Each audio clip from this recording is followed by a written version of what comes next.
Presidente Lula prega a união nacional e afirma que o ano de 2024 será um tempo de colheita generosa. O discurso de Natal foi exibido em cadeia de rádio e TV na noite de ontem. Durante a fala de 5 minutos, o presidente também destacou a aprovação da reforma tributária e a melhoria de índices econômicos. Segundo ele, o ano de 2023 foi de plantar sementes. O petista também discursou contra aquela fala de ódio, né? Pediu que o Brasil abrace o Brasil e fez referências aos episódios de 8 de janeiro. Quebraram vidraças, invadiram e depredaram prédios públicos, destruíram obras de arte e objetos históricos. Felizmente, a tentativa de golpe causou efeito contrário. Uniu todas as instituições, mobilizou partidos políticos acima das ideologias, provocou a pronta reação da sociedade. E ao final daquele triste 8 de janeiro, a democracia saiu vitoriosa e fortalecida. Na semana passada, o presidente Lula anunciou um ato em favor da democracia no próximo dia 8 de janeiro, quando a invasão, a depredação dos prédios na Praça dos Três Poderes completa um ano. O presidente convocou todos os ministros a estarem em Brasília para o ato, que deve ser realizado no plenário do Senado Federal. Ainda durante o pronunciamento de Natal, Lula destacou números da economia, o programa Desenrola e o fortalecimento de políticas sociais. O dólar caiu e a Bolsa de Valores está batendo recordes. Geramos 2 milhões de novos empregos com carteira assinada. O salário mínimo voltou a subir acima da inflação. E mais de 80% das categorias profissionais também tiveram aumento real. Aprovamos a igualdade salarial entre homens e mulheres.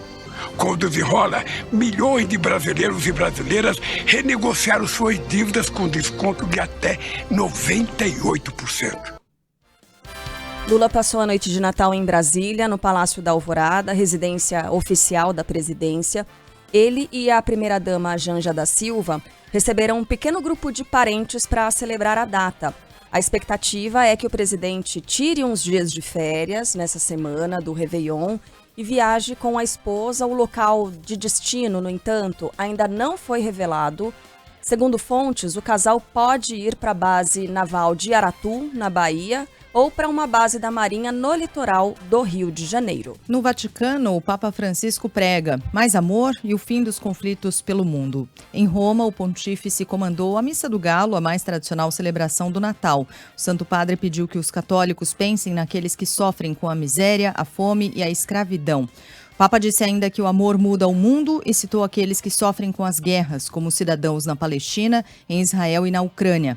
Mais cedo, durante a oração do Ângelus na Praça São Pedro, o pontífice pediu que os cristãos não se deixem levar pelo consumismo e pensem no real espírito do Natal. Pela tradição católica, o Natal marca o nascimento de Jesus Cristo.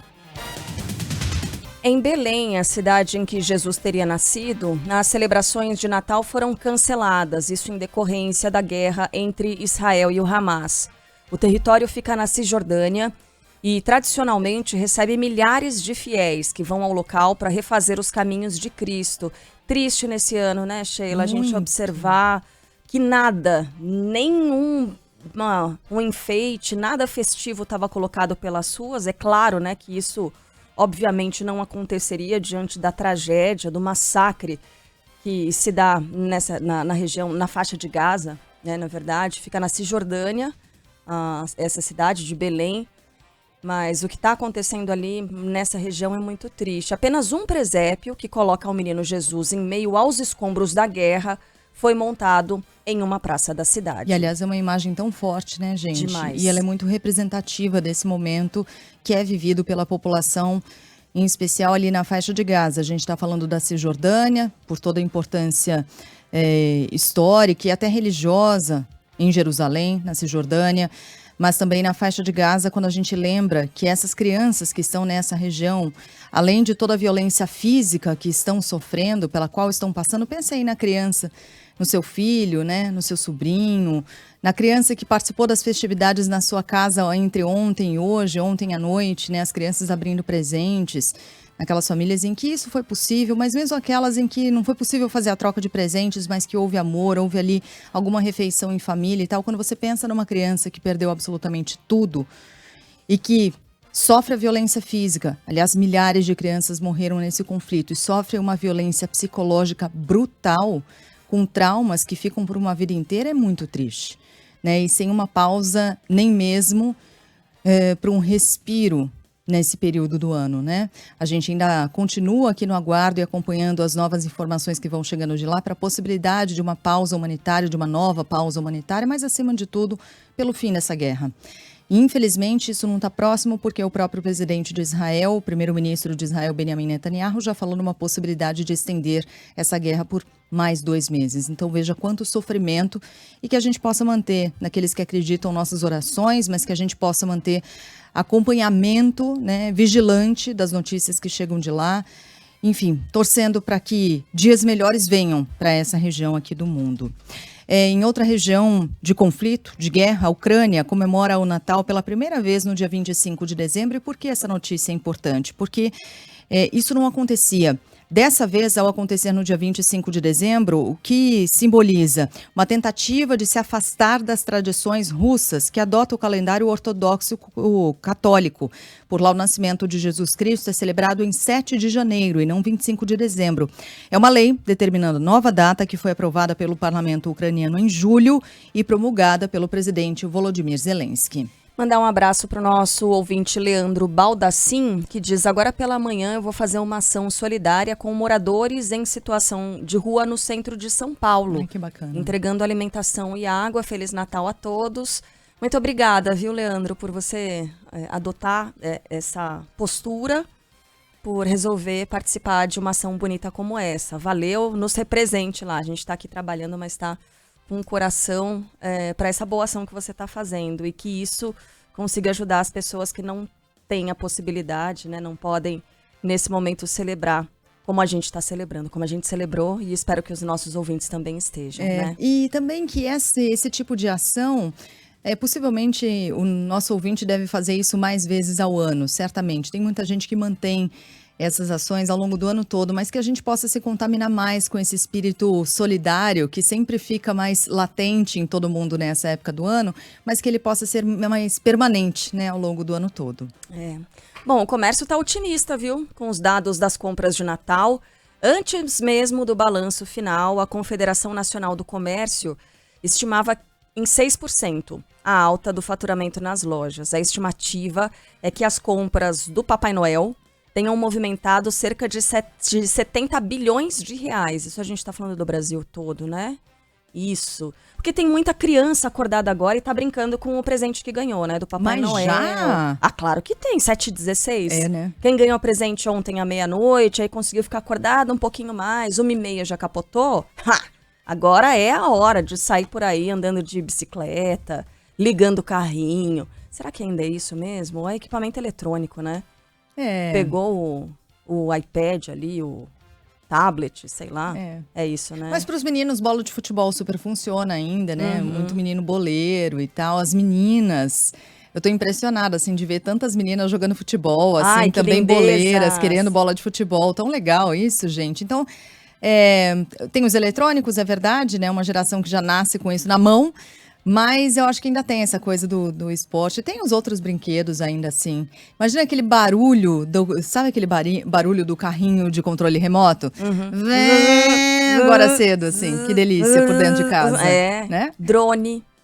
Tem gente que ganhou drone, vai ficar aquela abelhinha o dia inteiro voando, até ela deixar de voar, né? Porque acontece. Não é todo mundo que tem habilidade para pilotar drone, e aí ele tem vamos colocar uma expectativa de vida não muito alta. Mas esse balanço de 70 bilhões de reais que o Papai Noel movimentou só no Brasil. Embora os dados sejam positivos, né, o volume de vendas ainda está abaixo do período de 2019, antes da pandemia da Covid-19. E aí, Sheila, no sábado, estava aqui conversando com o presidente da Confederação Nacional dos Dirigentes Lojistas, obrigada, Eduardo Frumento. E aí, era sobre aquela pesquisa, a gente até citou essa pesquisa na semana passada, das pessoas, é um índice bem alto de brasileiros que deixam para os últimos dias as compras de Natal. E aí tava lá, para a última semana. Estava eu aqui no sábado, Natal, de domingo para segunda, pensando, gente, eu não comprei nada. Vou ter que ir no domingo. E aí o presidente da Confederação Nacional dos Dirigentes Lojistas, a gente falava sobre os motivos. Tem gente que acha que vai encontrar desconto, porque tem, e tem mesmo, né? Alguns lojistas tentando se desfazer do estoque, aí vai fazer aquela promoção relâmpago de última hora. E uma boa parte que alega ali na pesquisa falta de tempo. E quando a gente foi falar sobre esse ponto, que era justamente o meu, ele falou assim, e uma boa parte das pessoas deixa para a última hora por problemas de planejamento próprio. Tipo, chamou de desorganizado aquele que vai ao shopping, por exemplo, no domingo, dia você 24 sentiu. de dezembro. Pelo jeito Nossa, você sentiu. na hora, eu até falei pra ele, falei, senti até uma fisgada aqui. Aí você falou muito bem, conversamos aqui na Band News FM, obrigada pela entrevista, até uma próxima. Não, mas eu encerrei dizendo, tá aqui o Danilo Sakamoto, que sempre faz as compras dele muito adiantado, sabe? Falei brincando, é claro. Mas deve fazer mesmo, porque deve ser uma pessoa bem organizada. E aí, Sheila, realmente, né, eu senti e dá vontade de dar aquela justificativa falando, você não viu quando eu trabalhei nesse ano e tal. Mas são prioridades, né? Assim como é com a saúde. Se a sua saúde é a sua prioridade, você acha tempo para fazer aquilo, né? Ainda que o seu trabalho seja a sua prioridade e você tenha outras coisas importantes, você consegue dar um jeitinho. Então que fique aqui um pensamento pra gente, uma reflexão, como tem gente que detesta falar, mas enfim... Reflexão para o nosso período de ano novo. Quais serão as nossas prioridades para 2024? Vai comprar presente de última hora de novo? Ou não? Bem, fica aí a pergunta, você faça para você mesmo, tá? Pense com seus botões aí. Nas ruas do Comércio Popular de São Paulo, como a 25 de março, dados preliminares indicam crescimento de 5% nas vendas. Tô vendo mensagens aqui de ouvintes, muitos participando, falando dos presentes de Natal, de como foi essa noite, da criançada já acordando. Daí o Lê Gravino, que sempre escreve pra gente, é ótimo, tem um humor ótimo, inclusive. Ele falou, olha, aqui em casa tem 3 brinquedos. Será que eu já posso começar a brincar? São 3 latinhas de cerveja. Já é, como é que é? Que Já deu 11 horas em algum lugar do mundo, né? Já é ano novo na Austrália? Então, eu acho que já dá para começar. Vamos falar ainda mais de Natal. O presidente Lula participa logo mais de um almoço de Natal com um grupo de brasileiros, seus respectivos familiares palestinos, aqueles que foram repatriados da faixa de Gaza no último sábado. As 30 pessoas que chegaram a Brasília estão no hotel de trânsito do Exército para um período de adaptação e atendimento médico. Nos próximos dias, esse grupo será levado para a casa de parentes e de amigos, e a expectativa é de que sejam realocados em São Paulo, no Rio de Janeiro e Vitória, no Espírito Santo. Com essa mais recente chegada, o Brasil já retirou mais de 100 pessoas da região do conflito, ali da faixa de Gaza. Desde o início da guerra entre Hamas e Israel, no dia 7 de outubro, a operação Voltando em Paz repatriou 1.550 pessoas, sendo que a maioria estava a turismo em Israel. O miliciano mais procurado do Rio de Janeiro se entrega à Polícia Federal e é levado para um presídio de segurança máxima na capital fluminense. Luiz Antônio da Silva Braga, conhecido como Zinho, foi preso no fim da tarde de ontem. Com 12 mandados de prisão em aberto, o criminoso é apontado como chefe da maior facção criminosa que domina bairros da Zona Oeste carioca. Zinho teria comandado uma ação violenta no último mês de outubro, que terminou com 35 ônibus queimados na capital fluminense. A medida foi em reação à morte de um sobrinho dele, que teria sido assassinado pela polícia. Foragido desde 2018, ainda não foram divulgados os detalhes das negociações que levaram o criminoso a se entregar na véspera do Natal. Em nota, as autoridades apenas disseram se tratar de operação conjunta da Secretaria de Estado de Segurança do Rio de Janeiro e da Superintendência da Polícia Federal no estado. O criminoso passou por exames no Instituto Médico Legal antes de ser encaminhado a um presídio de segurança máxima no Complexo Penitenciário de Bangu. Pelas redes sociais, o secretário executivo do Ministério da Justiça e Segurança Pública, Ricardo Capelli, parabenizou a Polícia Federal pela prisão. Já o governador fluminense, Cláudio Castro, disse que a detenção de Zinho confirma o trabalho de desarticulação de grupos criminosos com prisões, apreensões e bloqueio financeiro.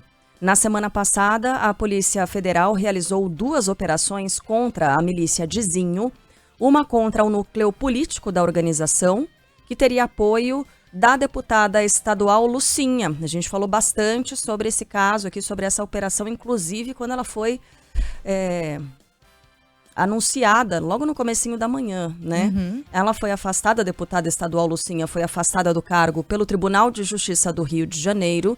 No dia seguinte, 5 pessoas foram presas, suspeitas de participação no núcleo operacional da milícia. A Marinha emite um alerta de ressaca.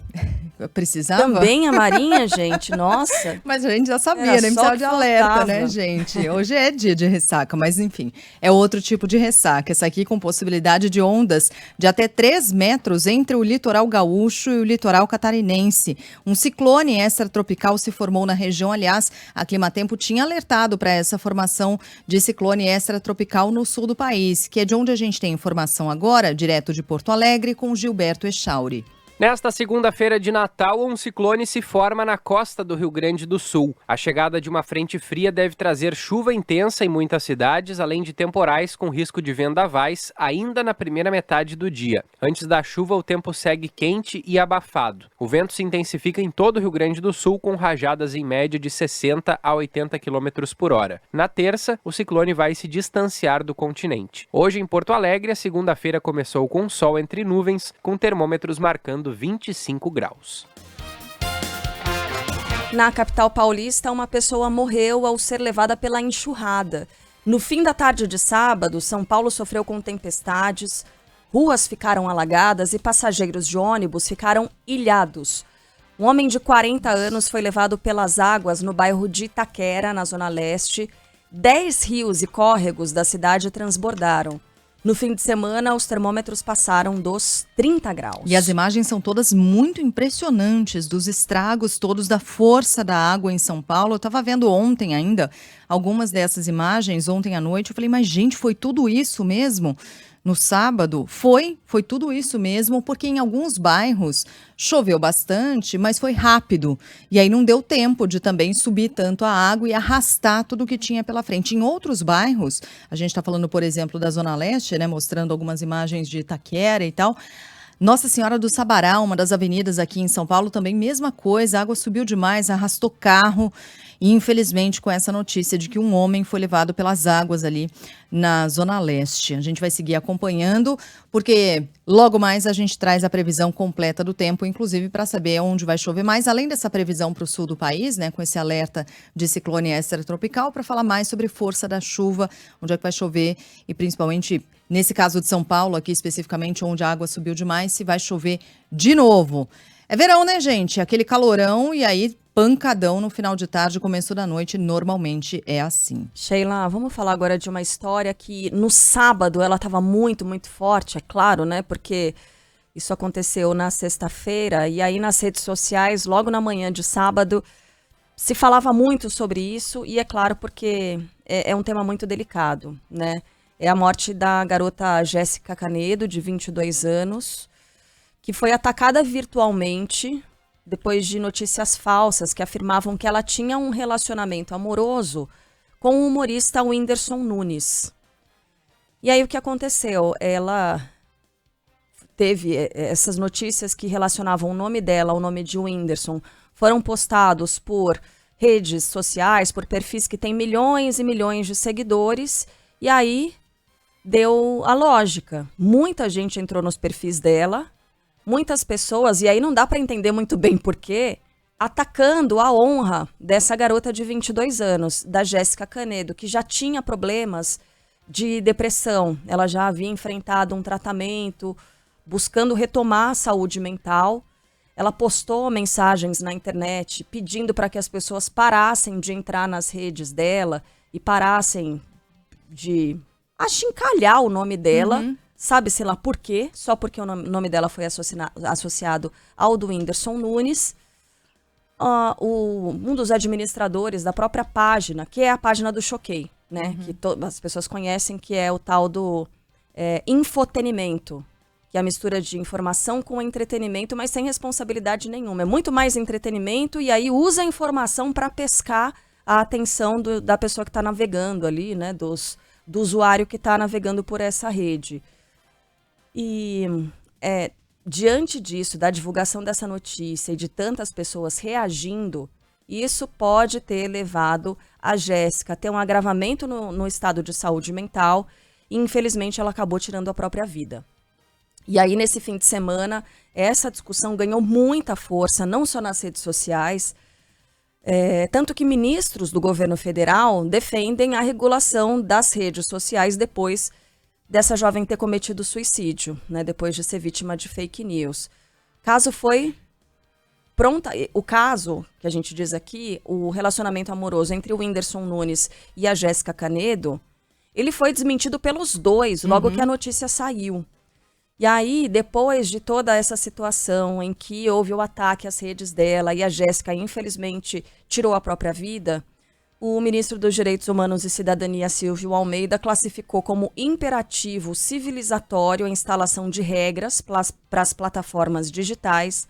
A ministra das Mulheres, Cida Gonçalves, culpou páginas nas redes sociais pela morte de Jéssica e afirmou que a produção de alguns conteúdos é feita de forma irresponsável, trazendo sempre a diferença entre o jornalismo profissional, o que a gente faz aqui, de ir atrás da informação, de checar a informação se é correta ou não, tanto que no momento em que saiu essa notícia de que a Jéssica havia morrido, nós ficamos assim, será que a gente vai dar a notícia ou não? Até porque não havia a confirmação.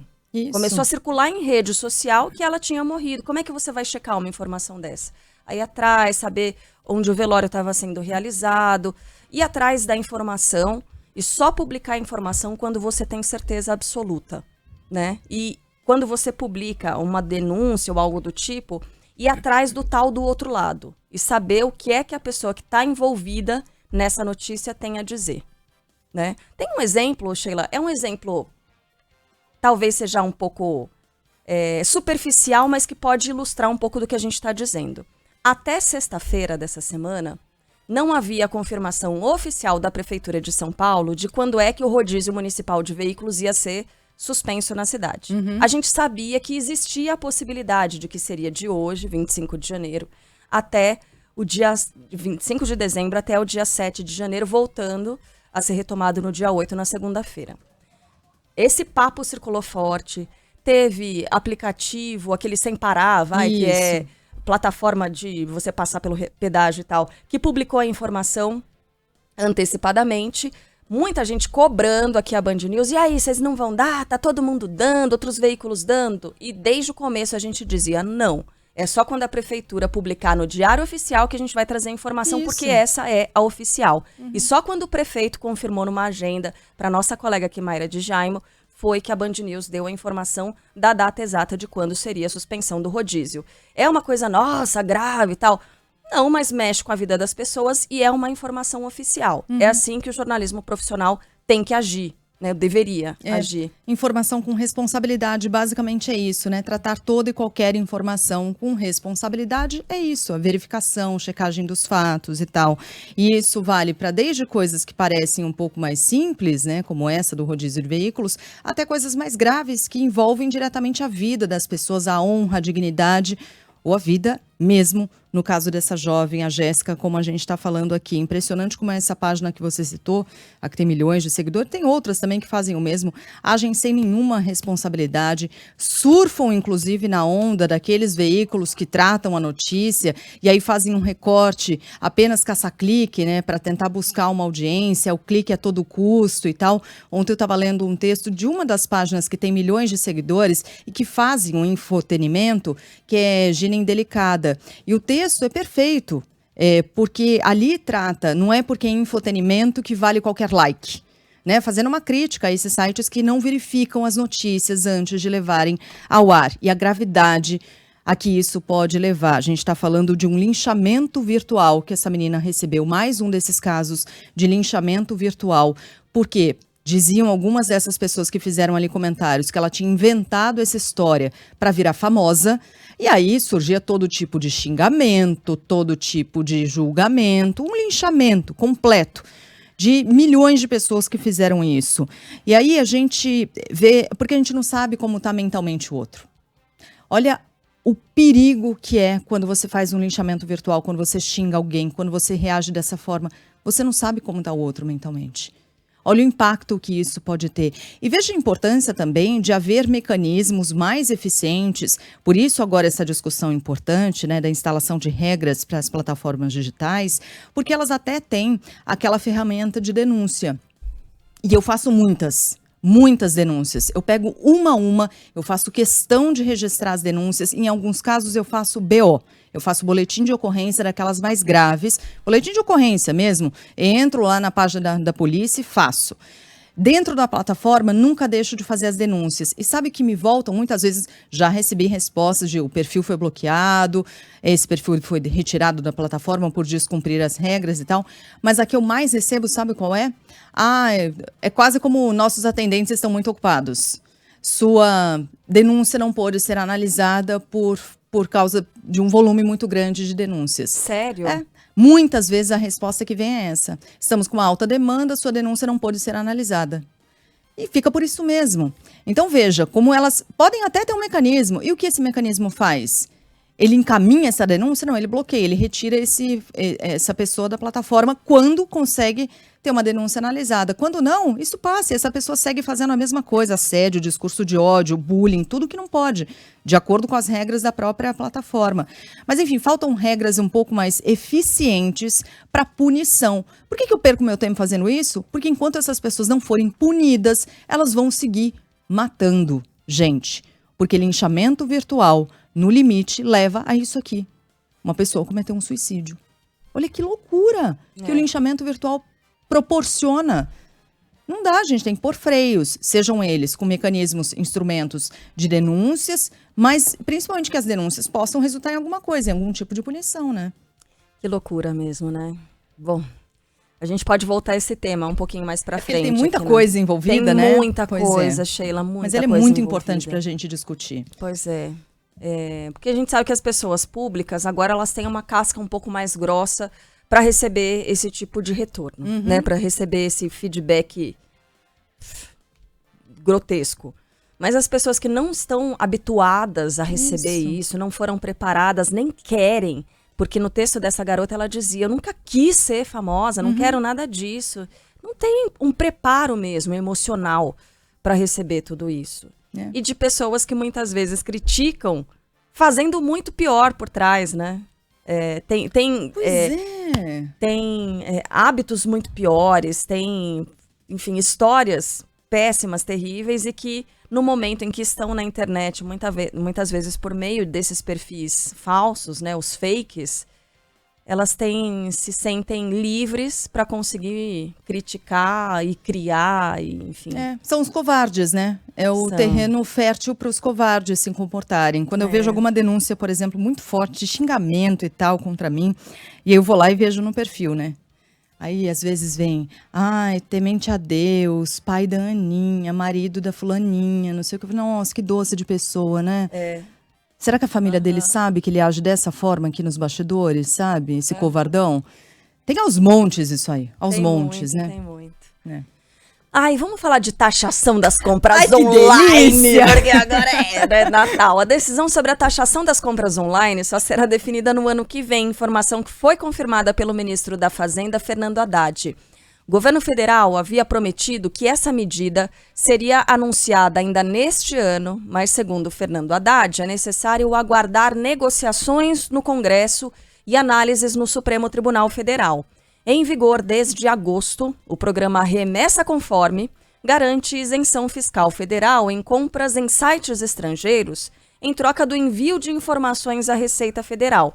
Atualmente, para as empresas que não aderirem ao sistema, segue a taxação de 60% do imposto de importação em mercadorias de até $50, caso o envio seja pego pela fiscalização. A partir do dia 3 de janeiro, os juros cobrados no rotativo do cartão de crédito não poderão exceder o valor da dívida. Na prática, se você tem ali um débito de R$100, por exemplo, o montante com os encargos deve somar no máximo R$200. A gente falou disso aqui, é importante que todo mundo fique de olho. Decisão foi divulgada nesta semana pelo Conselho Monetário Nacional, formado pelo ministro da Fazenda, Fernando Haddad, a ministra do Planejamento, Simone Tebet, e o presidente do Banco Central, Roberto Campos Neto. Foi um anúncio bem importante. Juros do rotativo do cartão de crédito atualmente ultrapassam 400% ao ano. Essa medida foi tomada no finalzinho do prazo previsto pelo Programa de Renegociação de Dívidas, o Desenrola, para que os bancos estipulassem um novo teto, o que não ocorreu. O ex-jogador de futebol Marcelinho Carioca afirma que não foi reconhecido pelos sequestradores e que acreditava que sim, morreria nas mãos dos bandidos. O ídolo corintiano foi entrevistado pelo programa Fantástico da TV Globo. A polícia de São Paulo ainda procura por 6 suspeitos de participação no crime. Até agora, 2 homens e 2 mulheres foram indiciados pelo sequestro. Marcelinho afirmou ainda que os bandidos estavam nervosos, evitavam falar com os sequestrados e disse que o crime começou a ser descoberto quando os criminosos trocaram mensagens com um sócio dele.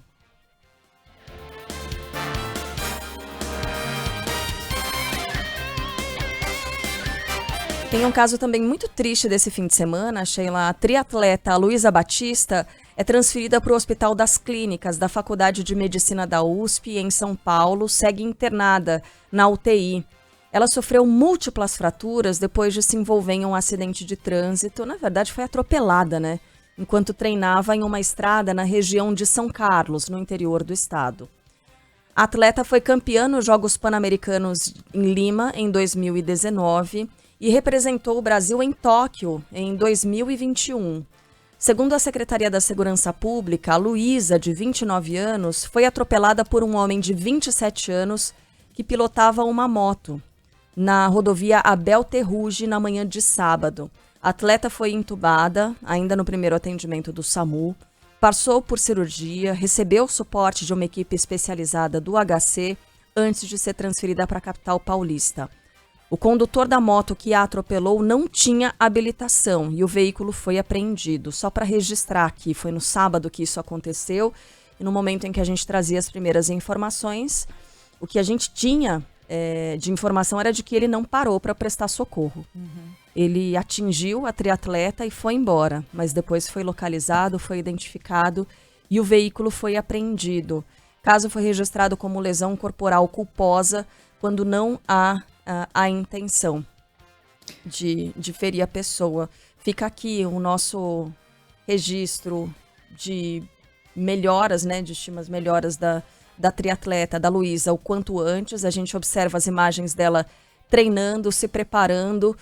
Olha, um condicionamento físico invejável, claro, né, uma triatleta que nada, que pedala, que corre, e que quem sabe isso possa ajudá-la nessa recuperação, porque os ferimentos foram muito, muito graves. Mas diante de um preparo tão forte, né, ela é puro músculo, a Luísa. Que isso talvez foi como no caso do Kaique Brito, né, Sheila? Lembra que ele estava com uma condição de física excelente, logo depois que ele conseguiu voltar à consciência, nos primeiros vídeos que ele divulgou ali, ele dizia isso, que a condição física que ele mantinha ajudou demais na sobrevivência dele mesmo. A ele sobreviver àquele atropelamento que teve, ainda tem sequelas, né? Ele ainda guarda sequelas. Então que essa condição da Luísa que a ajude a sobreviver a esse acidente terrível. A atriz Cláudia Alencar segue internada em estado grave no Rio de Janeiro. A artista foi diagnosticada com uma infecção bacteriana. O João Boeri tem os detalhes pra gente. A atriz Cláudia Alencar teve piora clínica nas últimas 24 horas. A informação foi divulgada através de boletim médico do Hospital São Vicente na Gávea, na zona sul do Rio. O estado é considerado grave. Na manhã deste domingo, ela passou por cirurgia na coluna. Com quadro de septicemia, uma infecção generalizada e pressão arterial instável, a atriz vai permanecer sedada em ventilação mecânica. Ela deu entrada na unidade de saúde há uma semana quando foi diagnosticada com uma infecção bacteriana. Cláudia Alencar atuou em novelas como Fera Ferida, Porto dos Milagres e Prova de Amor. A artista também escreveu livros. Presos que podem ser beneficiados pelo indulto de Natal já podem pedir o benefício da extinção de pena na Justiça. Fala Thalita Almeida. Ficaram fora do benefício do indulto de Natal os condenados pelos atos criminosos do dia 8 de janeiro, em Brasília. O indulto assinado pelo presidente Lula no fim de semana foi publicado em uma edição extra do Diário Oficial da União. Não serão beneficiados ainda os condenados por crimes hediondos, por violência contra a mulher, por crimes contra o meio ambiente e por crimes contra o Estado Democrático de Direito. O benefício é o perdão total ou parcial da pena de detentos e costuma ser concedido todos os anos em período próximo ao Natal. Entre os critérios, o decreto considera fatores como tempo de cumprimento da pena, idade, existência de filhos menores ou pessoas com doença crônica grave, entre outros aspectos humanitários. Técnicos do Centro de Investigação e Prevenção de Acidentes Aeronáuticos apuram as causas da queda de uma aeronave em Jaboticabal, no interior de São Paulo. O monomotor caiu numa praça da cidade no último sábado. 5 pessoas, infelizmente, morreram, sendo 3 adultos, um adolescente e uma criança. Os 4 integrantes de uma mesma família foram enterrados ontem em Indiaporã. O piloto da aeronave era o empresário Delcides Menezes Thiago, de 65 anos, que foi sepultado em Monte Alto. Ele levantou o voo da cidade e foi até Fernandópolis buscar os outros passageiros. Chovia no momento do acidente, o que atrasou o pouso, e minutos depois aconteceu o acidente. Ainda não há conclusões sobre as condições climáticas terem ou não influenciado na queda. O monomotor tinha capacidade para 3 passageiros e 1 tripulante, mas transportava 5 pessoas, portanto, estava acima da capacidade permitida. A aeronave apresentou uma falha no motor antes de cair, de acordo com testemunhas. Agora a Polícia Civil investiga o caso. Números da violência no Rio de Janeiro. Inocentes feridos. Fala Luana Bernardes. 2 pessoas seguem internadas após um tiroteio entre policiais, militares e criminosos que terminou com 9 inocentes baleados na Avenida Brasil, uma das vias expressas mais importantes da cidade, no trecho de Bom Sucesso, na zona norte do Rio. O episódio ocorreu na tarde de ontem, véspera de Natal. Ainda não há informações sobre o estado de saúde das vítimas. A Polícia Civil investiga o caso. 3 veículos foram atingidos com os disparos. Os suspeitos fugiram. O policiamento na Avenida Brasil estava reforçado desde sábado, quando houve registro de tentativa de roubo à deputada estadual Gisele Monteiro, irmã do ex-vereador Gabriel Monteiro. Uma família brasileira é resgatada pela Marinha da Colômbia depois de passar mais de 9 horas à deriva. Os 2 adultos e 3 crianças saíram em um veleiro no Panamá, mas a embarcação registrou problemas e afundou no Caribe colombiano mesmo, no Golfo de Morrosquillo. Segundo a imprensa local, a família foi localizada num bote no oceano graças ao auxílio aéreo. Antes de o veleiro afundar, a família conseguiu enviar um alerta de naufrágio pelo rádio do barco. A gente está mostrando essas imagens para quem está na live. E é um marzão, né? E aí você vê o barco, ele fica pequenininho. Todos os resgatados passam bem, foram levados para uma base da Marinha da Colômbia, ainda bem. Por enquanto não tem informação se esse grupo retornará ao Brasil. O ministro da Defesa venezuelano chama de provocação o anúncio de que o Reino Unido vai enviar um navio militar para a costa da Guiana. O anúncio de que a embarcação estará na América do Sul foi feito neste domingo e elevou a tensão entre os países vizinhos. Na semana passada, em conversa com o presidente guianense, Reino Unido anunciou que auxiliaria a antiga colônia contra qualquer tentativa de intimidação. Venezuela e Guiana discutem a posse da região de Essequibo, área em que foram descobertas jazidas de petróleo. O presidente venezuelano Nicolás Maduro anunciou o desejo de anexar a área ao próprio território, que provocou um risco de conflito na América do Sul. Segundo a BBC, o navio britânico deve ser utilizado em exercícios militares que serão desenvolvidos na costa da Guiana após o Natal. Recentemente, os Estados Unidos também enviaram aviões de combate ao país. O mega decreto de Javier Milei, que desregulamenta a economia, será julgado apenas em março pela Justiça Argentina. Enquanto isso, o Congresso analisa parte das medidas. Desde quarta-feira, quando anunciou as mudanças, Milei tem sido alvo de protestos nas ruas. Panelaços foram registrados em Buenos Aires, em outras cidades argentinas também. Neste fim de semana, jogadores entraram em campo pelo Campeonato Argentino com placas contra os decretos. E, enquanto isso, a inflação daquele jeito, disparando, avançando. Combustíveis e alimentos já subiram mais de 60% com o fim dos subsídios anunciados pelo novo presidente. Bem que eu pedi uma pastilha. Total, obrigada, presidente. O Flamengo anuncia a contratação do uruguaio Nicolás de la Cruz, de 26 anos. O contrato é válido até dezembro de 2028. Caramba! Meio-campista estava no River Plate da Argentina e deve chegar ao Brasil nos próximos dias. Esse foi o primeiro reforço anunciado para a próxima temporada. A transação custou 77 milhões de reais.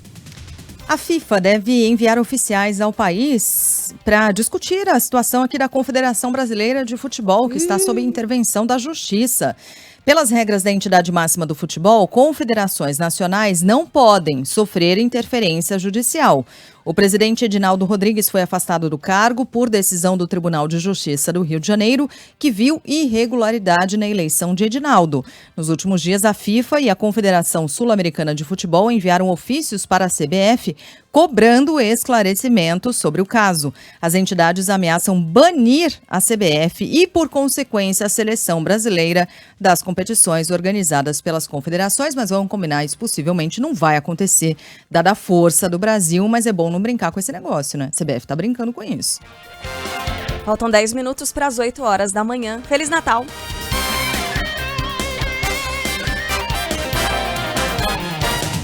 O sucesso do seu evento começa pela escolha do lugar certo. O Terras Altas Resort é o lugar perfeito para encantar os seus convidados. Imagine realizar o seu evento ou reunião em um ambiente rodeado pela natureza, em salas equipadas com tecnologia de ponta para atender às suas necessidades. E o melhor, a poucos minutos de São Paulo. Faça hoje mesmo a sua reserva pelo 11 98 786 0302. Terras Altas Resort, o seu ponto de conexão com a natureza. Futebol com Milton Neves. Oferecimento SOS Peças Arsenal Car. Arsenal Car, tudo para o seu carro bem mais perto de você. Hotel Terras Altas, lazer, diversão e gastronomia pertinho de você. Iveco, chegou o novo Iveco Daily Highmatic, o Daily com câmbio automático. E Sicredi, conheça a primeira instituição financeira cooperativa do Brasil. Sicredi, gente que coopera, cresce.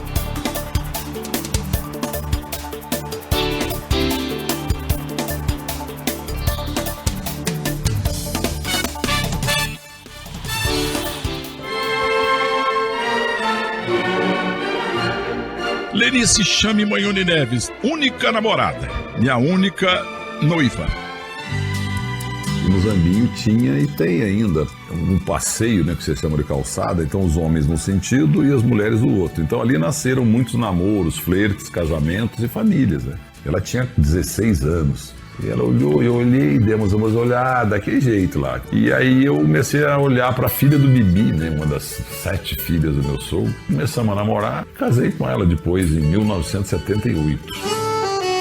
Minha única esposa. Fomos estreantes na arte da sorte. Quer casar comigo? O sonho da minha vida era casar com a Lenice, passar no Banco do Brasil, mas eu sempre fui péssimo em química, física e matemática e datilografia, eu não podia passar. Perdi tudo, porque Deus tinha reservado um outro caminho para mim. Fomos estreantes na coincidência de um relacionamento muito raro, considerando 52 anos a fio.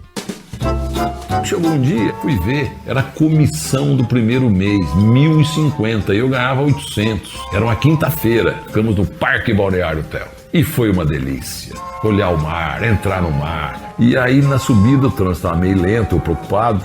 Ela pegou, vira pra mim e falou assim, no outro mês, não gastamos quase tudo, vê se você é. Ele falou, guarda isso aí, porque quem sabe um dia a gente não compra um apartamentinho na praia, porque ela sempre foi vidrada. Eu peguei e falei, para com isso, capaz, você vai durar um mês só. Mas aconteceu, tudo aconteceu, rádio, jornal, televisão, internet, publicidade, evento, palestra, pra tudo quanto é lado, desde que seja na língua portuguesa.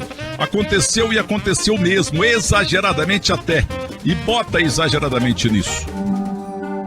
Eu trabalhei tanto que eu não vi meus filhos crescerem. O Rafael, mais velho, que já fez 30 anos, nasceu em 1978. Depois veio o Fábio, depois veio o Milton Neves Neto. Dos três, o Rafael mais velho e o Neto, Milton Neves Neto, o terceiro, são a cara da mãe. O Fábio parece comigo, é o único que parece. Eles foram os três muito bem criados pela minha esposa e ela abandonou a odontologia para cuidar dos moleques. Mas uma coisa eu fui bem. Eu falei, tem que pôr na escola de inglês. E aí ela pegou e falou, não dá pra pôr os três, porque o dinheiro não dá. Não, põe, eu passo fome, mas eles vão ter que falar inglês. Minha única esposa, de 68 até agora em 2020. De vez em quando ela me vê nervoso com os patrulheiros ordinários que tem por aí. Ela fala, você tá vendo? É isso que é importante. As mensagens que a família manda não tem preço, cara. Eu sou do tempo em que o namorado ainda tinha música, entendeu? Então eu e a Helenice, nós tínhamos duas músicas. Por Amor, com Moacir Franco. A noite nos chamou e o mar levou-me a ti. Roberto Carlos, As Flores do Jardim da Nossa Casa. As flores do jardim da nossa casa morreram todas de saudade de você.